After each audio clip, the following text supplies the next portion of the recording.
आप सबका फिर से स्वागत है मेरे YouTube चैनल में फिजिक्स का पढ़ो भाई अविनाश कुमार सिंह। तो आज मैं बताने जा रहा हूँ आपको सिस्टम ऑफ पार्टिकल से रिलेटेड कुछ क्वेश्चंस। मैंने पिछले क्लास में आपको बताया था सिस्टम ऑफ पार्टिकल के बारे में और वहां पे हमने स्टार्ट किया था सेंटर ऑफ मास। तो कुछ क्वेश्चंस हम लोग देखने जा रहे हैं सेंटर ऑफ मास से रिलेटेड, कैसे हम सेंटर ऑफ मास को कैलकुलेट करेंगे। ठीक है, तो सबसे पहला मेथड जो कि हम बात करने जा रहे हैं मास मोमेंट मेथड का, इस पर हम कुछ क्वेश्चंस दिखाने जा रहे हैं आपको। जैसे हमारा पहला क्वेश्चन है, फर्स्ट नंबर क्वेश्चन की यदि मैं बात करूं, आपसे कहा गया है फाइंड सेंटर ऑफ मास। और ये क्वेश्चन है, एक मैं स्क्वायर लेने जा रहा हूं, ये स्क्वायर शेप है कोई, और स्क्वायर शेप में हमने चार इक्वल मासेस को रखा है। ये चार मास को हमने चार क्वाड्रेंट पे रख दिया स्क्वायर के, और इनकी साइड लेंथ जो दी गई है वो एल ले लिया है। और ये चारों मास मैं आइडेंटिकल लेने जा रहा हूँ, सारे का मास जो है वो एम एम एम और ये भी एम है। इसका सेंटर ऑफ मास निकालना है आपको। तो आपको अगर गिवन है कि कोऑर्डिनेट, मान लो देखो ऐसा होता है भाई, कभी कभी देखो वो देता है, दे देता है कि हाँ ये क्वार्टर को तुम्हें माननी है या इस पॉइंट को तुम्हें क्या माननी है, ओरिजिन माननी है। देखो हमने क्या कर लिया, यहाँ पे नहीं गिवन था, मैं एक जगह पे मान लेता हूँ कि ये पॉइंट जो है हमारी ओरिजिन है। अब आप एक्सिस बना लो, ठीक है। अगर एक्सिस बनाओगे तो ये जो हो जाएगी हमारी एक्स एक्सिस हो जाएगी, और ये क्या हो जाएगी, वाई एक्सिस हो जाएगी। मैंने बताया था, याद कर लो सेंटर ऑफ मास निकालने का तरीका क्या था, कि तुम क्या करोगे, RCM sir m1 r1 m2 r2 ऐसे करते थे ना। देखो यहाँ पे एक काम करते, उसी तरीके से पहले हम कोऑर्डिनेट लिख लें। तो इसकी कोऑर्डिनेट अगर देखोगे तो क्या ये 0 0 हो जाएगी, क्या ये कोऑर्डिनेट। और इसकी कोऑर्डिनेट की बात करोगे तो ये हो जाएगी l और 0, क्योंकि x एक्सिस पे है, किसकी कोऑर्डिनेट कितनी है, 0 है। यहाँ पे अगर सोचो तो इसकी कोऑर्डिनेट जो हो जाएगी, x कोऑर्डिनेट तो 0 हो जाएगी, और ये क्या है, l हो जाएगी। इस पे जैसे x कोऑर्डिनेट थी, y कोऑर्डिनेट 0 थी, यहाँ पे x कोऑर्डिनेट 0 और y कोऑर्डिनेट है। यहाँ पे अगर बात करते हो तो इस जगह पे हो जाएगा आपका l और l ही हो जाएगा, है ना। अब चलिए अगर हम सेंटर ऑफ मास की बात करते हैं, अगर हमें लिखना है एक्ससीएम लिखना है, एक्ससीएम कैसे लिखोगे, याद करो, सारे बच्चों को याद होगा, है ना, हमने डिस्कशन किया था पिछले क्लास में, है ना। भाई जो भी क्वेश्चन एकदम फार्मूले ध्यान में होने चाहिए, ना है एक दो बार पहले देख लो, है ना। एक काम कर सकते हो, जितने सारे फार्मूले आए किसी चैप्टर को, पहले क्या करो, एक व्हाइट पेज पे लिख लो, और तब क्वेश्चंस करते समय उसको देखो, ज्यादा फायदा होगा। होता क्या है ना, बच्चे क्या करते हैं, बार बार कॉपी पलटते हैं। भैया कॉपी पलटेगा कितने टाइम तुम्हारी किल हो जाएगी, है ना। तुम्हें क्या करने, क्वेश्चंस करने हैं तो पहले फार्मूले रेडी होने चाहिए। ऐसा नहीं कि लग गए कॉपियां पलट रहे, मोटी मोटी कॉपियां तुम्हारे पास कितनी जमी हो जाएगी, पता चलेगा क्वेश्चन पलटते ही रह जाए तो फार्मूले को देखते। तो चल भैया देख, इसका फार्मूला था, है ना, क्या था, याद कर ले, m1x1 प्लस m2x2 इसी तरीके से ये m3x3 प्लस m4x4, है ना। और भाई फिर क्या कर लेगा, सारे का मास को तुम ऐड कर लोगे, m1 m2 m3 एंड क्या m4। देखो सिंपल सी बात है, तुझ देख सकते हो क्या कि सर पहले वाली की तो एक्स कोऑर्डिनेट 0 है। चल भाई मास की बात कर ले, m तो है लेकिन एक्स कोऑर्डिनेट क्या थी, 0 थी। दूसरे वाली के देख लो क्या है, मास तो है, एक्स कोऑर्डिनेट कितनी है, l है। तीसरे पे आ जा, फिर से देख ले भैया कितनी है, इस मैं ऐसे चलाओ, ठीक है, नंबरिंग तुम अपने तरीके से करो, है ना। मैंने ऐसे किया, पहला दूसरा तीसरा और ये चौथा। तो ये इसका देख, इसकी कितनी हो जाएगी, मास पे है, एक्स कोऑर्डिनेट भी है, कितनी है, l है ना। देखनी आती है ना, कोऑर्डिनेट पढ़ा होगा ना, 10th पास तो होगा ही सब, है ना। भाई 10th में पढ़ा होगा तुमने, कोऑर्डिनेट ज्योमेट्री बहुत अच्छे से पढ़ा होगा, मजे से पढ़ा होगा ना, तो हमने कोऑर्डिनेट लिख दी थी और उससे कर लिया काम। फिर आ जाए लास्ट वाले की बात करते हैं, वही चौथे वाले का देख लो, चौथे वाले का क्या है, सर एक्स कोऑर्डिनेट भी है नहीं, कितनी है, 0 है, हटा दो इसको, m इनटू क्या कर लोगे, 0। और अगर जोड़ने की बात करूं, सारे मार्क्स जोड़ने आ जाएंगे, सब आइडेंटिकल थे ना, m m m m जोड़ोगे कितनी आ जाएगी, बोल, अरे वही रहेगी ना, जोड़ने आता होगा यार, जोड़ लेगा, ये 4m हो जाएगी, यानी तुम्हारे पास ऊपर आ जाएगा 2ml बाई कितना, 4m। कैंसिल कर ले, ट्वाइस टाइम कैंसिल, कितनी हो जाएगी, l बाई 2 हो जाएगी, है ना। ठीक है, चल भाई फिर से देख ले, YCM ऐसे निकाल लेगा क्या, आता है ना, कैलकुलेशन तो कर ही लोगे, ठीक है।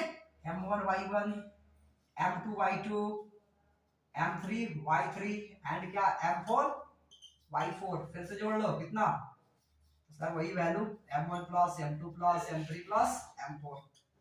सिंपल सी बात है, फिर वैसे कर ले, देख ले यहाँ पे भाई पहले वाले की y कोऑर्डिनेट कितनी है, देख ले भैया आराम से, समझ में आ रही बात, y कोऑर्डिनेट फिर से कितनी है, 0 है। दूसरे की भी क्या है, 0 है, तीसरे की है और चौथे की है L और L, लिख देते हैं, क्या दिक्कत है। m into 0, m into 0, m into L plus क्या m इंटू L। अब भाई फिर से जोड़ोगे कितनी आ जाएगी, 4m आ जाएगी, जोड़ोगे इसको सोल्व करोगे L/2 मिल जाएगी। अब सुनो, सेंटर ऑफ मास का मतलब क्या होता है एक्चुअली, तुम्हें उसके फाइनल कोऑर्डिनेट लिखनी है। कैसे लिख लेगा, है ना, कोऑर्डिनेट लिखनी आती है ना, x और y की वैल्यू। तो सिंपल सी अगर मैं लिख दूं कि देखो ये सेंटर ऑफ मास लिख देनी है तुझे, सेंटर ऑफ मास कोऑर्डिनेट लिख दी एक्सियम, एक्सियम एंड क्या ycm, एक्सियम है कितनी L/2 और इसमें क्या है ये भी L/2, तो ये हो गया तेरा आंसर है। कितना आसान था, है ना। तो ये तो पहला क्वेश्चन हो गया। सर ऐसे और क्वेश्चन रहेंगे तो कर सकते हैं क्या, बिल्कुल कर सकते हैं, है ना। ठीक है, तो देखते हैं अगले क्वेश्चन। ये पहला क्वेश्चन मैंने दिखाया तुम्हें किसका, स्क्वायर से रिलेटेड का। अब देख लो फिर से एक और क्वेश्चन देखने जा रहे हैं हम लोग, क्या ट्रायंगल से रिलेटेड। ठीक है, यहाँ पे मैंने स्केच किया क्या, इक्विलेटरल ट्रायंगल। इक्विलेटरल ट्रायंगल समझते हो ना, सारे साइड्स क्या होने चाहिए, इक्वल, है ना। और यहाँ पे फिर से मैंने मास क्या ले लिया, आइडेंटिकल ही ले लिया है। ठीक है, तो कैसे सोल्व करोगे फिर से देखते हैं हम क्या करते हैं ना। अगर दिया हुआ है तो ठीक है, मान लो हमने क्या किया इस बार, इसको ओरिजिन मान लिया है ना, क्वेश्चन में अगर दे दिया कि भैया तू ये कॉर्नर को क्या मान ले, ओरिजिन मान ले, तो सबसे पहले सेंटर ऑफ मास लिखने के लिए हमें तीनों पॉइंट्स का क्या चाहिए, कोऑर्डिनेट चाहिए, है ना। तो देखो अब इसका कोऑर्डिनेट तो तुम्हें आता है ना, क्या है ये, ओरिजिन है, और ओरिजिन है तो इसकी कोऑर्डिनेट कितनी होगी, ये तो 0 0 हो जाएगी, तुम्हें भी पता है। इसकी कोऑर्डिनेट भी सारे बच्चे लिख देंगे आसानी से, सर ये तो वही वाला पार्ट है, इसका तो ये L हो जाएगा और ये वाली क्या हो जाएगी, 0 हो जाएगी। पता है दिक्कत कहाँ होती है, अब बच्चे यहाँ पे फंसते हैं कि भाई इसका कैसे कोऑर्डिनेट लिखे, है ना। तो देखो इसका x कोऑर्डिनेट लिखना आसान है, हम क्या करते हैं यहाँ से, अगर मैं ऐसे बात करूँ, देखो इसे मान लो कि हमने ऐसे डॉट डॉट करके परपेंडिकुलर टाइप से ड्रॉ कर दिया है, तो देख इसकी जो है ये तो आधे पार्ट तुम्हें पता चल जाएगी x वाली, है ना। तो x वाली कितनी हो जाएगी बता दे भाई, L/2 हो जाएगी क्या। और देखो y कोऑर्डिनेट निकालने के लिए फिर से एक पाइथागोरस लगाना पड़ जाएगा। ये तो क्या राइट एंगल ट्रायंगल तुम लोग को दिख रहा है ना, सारे बच्चों को दिख रहा होगा, आसानी से कर सकते हो। अगर ये राइट एंगल ट्रायंगल बन जाए कि ये वाली साइड L/2 हो चुकी है, ये L हो चुकी है, तो तू ये निकाल सकते हो कैसे, सर ये हो जाएगा L का स्क्वायर माइनस L/2 का होल स्क्वायर, यानी ये वाली लेंथ तुम निकालोगे ना तो निकल जाएगी, कितनी आ जाएगी, तो ये आ जाएगी तुम्हारे पास √3/2 इनटू L, पाइथागोरस से निकाल दिया। तो वही यहाँ पे रख दे, हो जाएगी क्या ये वैल्यू, √3 L क्या मिल जाएगी तुम्हें, 2 मिल जाएगी, है ना। अब चलो फिर से वही काम क्या करनी है, एक्सियम। तो अब देख भाई मैं वो पूरा फार्मूला ना लिखने जा रहा हूँ, तुझे भी पता है ना, क्या पता है तुझे, ये x के जगह पे सर एक्सियम का मतलब m1 x1 m2 x2 plus m3 x3 and by क्या m1 plus m2 plus m3 क्यों करें, है ना, तुझे तो पता है ना। तो सारे बच्चों को पता हो चुका है, देख डायरेक्ट मैं लिख दे रहा हूँ, इसकी तो कोऑर्डिनेट 0 थी, इसकी थी, है ना, इसकी कितनी थी भाई, तो पहले वाले में 0 हो जाता, मल्टीप्लाई करता तो दूसरे का क्या होता m इनटू सर l हो जाता, तीसरे वाले का क्या करेगा, देखो इसकी x कोऑर्डिनेट कितनी है, तो सर m इनटू कितनी है, L/2 है, कर लेगा, सबको आता है ना, बिल्कुल आता होगा यार, नहीं कैसे आएगा, तुझे मल्टीप्लिकेशन तो आता है ना यार, पढ़ा है ना, 6 7 पास तो होगा, ना होगा तो वही कर लेंगे एक बार, है ना। चल देख ले, 6 7 नहीं करनी भाई, तुझे तैयारी करनी आगे की मेडिकल और नीट की, है ना, प्रैक्टिस कर लेनी है, ऐसा नहीं कि 6 7 करने चलेंगे। देख लो ये क्या हो जाएगी, 3m हो जाएगी, जोड़ दो भैया कितनी हो जाएगी, ऊपर जोड़ लेगा तो सर ये आधा है और ये 1 है, यानी हो जाएगा 1.5, है ना, कितना बोल दे भाई, 3/2 m इंटू L, भाई कितना करेगा, 3m करेगा, कैंसिल हो जाएगी, वैल्यू बता दे, हो गई क्या कैंसिल, 3 से 3 m से m कैंसिल, और ये वैल्यू आपको मिल जाएगी कितनी, L/2। देखो अब जिस तरह से तू निकाल सकता है, ये निकल गया क्या, एक्सियम निकल गया, है ना।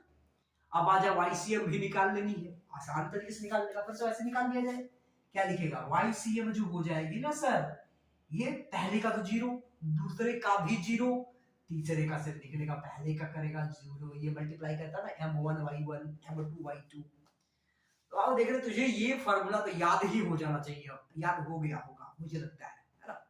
क्या करनी है, जितने पॉइंट्स हैं सारे का आप क्या करो, मास और उसके जो भी कोऑर्डिनेट्स है उनके प्रोडक्ट निकालिए, और नीचे जो है टोटल मास को आप लिख दीजिए ऐड करके, और जो वैल्यू आ जाएगी वही हो जाएगा आपका सेंटर ऑफ मास का लोकेशन, है ना। ये एक्चुअली क्या मिल रही है, कोऑर्डिनेट मिल रही है आपको, ठीक है। फिर से देखो तो सर ये तो वैल्यू आ जाएगी हमारे पास m इनटू ये वैल्यू जो थी √3/2 L थी, एंड डिवाइडेड बाय क्या हो जाएगी, 3m हो जाएगी, कैंसिल कर दिया जाए, सेम सोल्व करोगे सारी बातें वैसी ही है, मुझे लग रहा है कि यहाँ से जो आती है m से m कैंसिल हो जाता और आपके पास बच जाता √3l/2 एंड नीचे भी बच रहा है 3 से √3 कैंसिल कर दे, क्या कर सकते हो ना, नीचे कितना मिल जाएगा √3 मिल जाएगा। तो देख ले ऊपर से आ जाएगी नीचे कितनी, सर ये हो जाएगी 2√3। क्वाड्रेंट लिख दूं क्या, सेंटर ऑफ मास क्या लिखोगे तुम, बोल, सबको पता होगा, सारे बच्चों को मालूम है ना, क्या मालूम है भाई, सर पहले x कोऑर्डिनेट लिख दिया जाए फिर क्या y कोऑर्डिनेट लिख दिया जाए। लिख देता हूं, x कोऑर्डिनेट कितनी है l/2, y कोऑर्डिनेट कितनी है √3, सॉरी l/2√3, ये हो गया अपना आंसर। ठीक है, तो ये दो क्वेश्चंस हमने आपको डिस्कस किया, इसी तरीके से आगे क्वेश्चंस भी हम लोग करेंगे। ठीक है, तो आगे की चीजों के लिए जानने के लिए हम लोग नेक्स्ट वीडियो में संपर्क करेंगे, नेक्स्ट वीडियो में देखेंगे इन सब चीजों को। तो हमारे वीडियो को लाइक करें, सब्सक्राइब करें हमारे चैनल को जरूर, क्योंकि आगे बहुत सारे लेक्चर्स आने वाले, काफी इंटरेस्टिंग। Okay bye.